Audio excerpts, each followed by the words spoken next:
Now moving on to another story. Worried by the fact that young people do not have major representation in the decision-making process in Nigeria, a group under the aegis of Transformative Leadership and Sustainable Development Initiative, TLSDI, is demanding 40% affirmative action for Nigerian youths. Rising from a media conference on their 5-year strategic action plan for Nigeria's youth post the 2019 general elections, the TLSDI says it is a historic opportunity to deliver the much-needed paradigm shift aimed at changing the narrative of poor governance in Nigeria. Executive Director TLSDI, Opeyemi Orinowo, flanked by other members of the group, says the 5-year strategic plan would focus on the voice, livelihood enhancement, mental health and leadership development.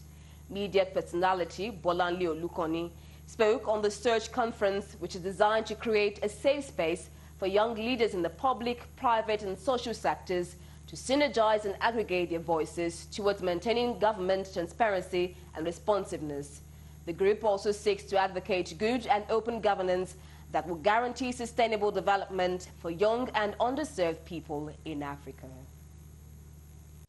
So it only makes sense. It only makes sense that as well in the representation, in the appointment that the president is going to be making in the coming weeks, months, or a year, we expect that young people's voice are on the table, not as tokenism as being practiced, not as oh okay, this is a poster boy and that is representation of all young people in Nigeria, but constructive representation is not enough right now to be an online warrior. We need to move that activism right now to the civic space, to actually active participation beyond online participation. These are part of the things we want to start to do. How do we begin to educate our young people? Research has shown right now that even for democracy to work, there's a certain level of enlightenment that the people must have.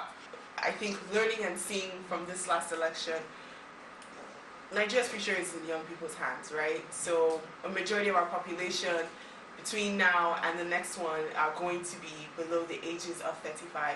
And the question is, what are they learning? I spend a lot of my time on social media because I'm a content creator and I'm a public figure. And I interact with a lot of us, a lot of people who are even younger than me feel like they don't have many options.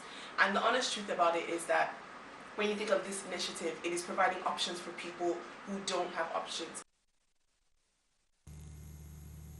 In the meantime, Nigeria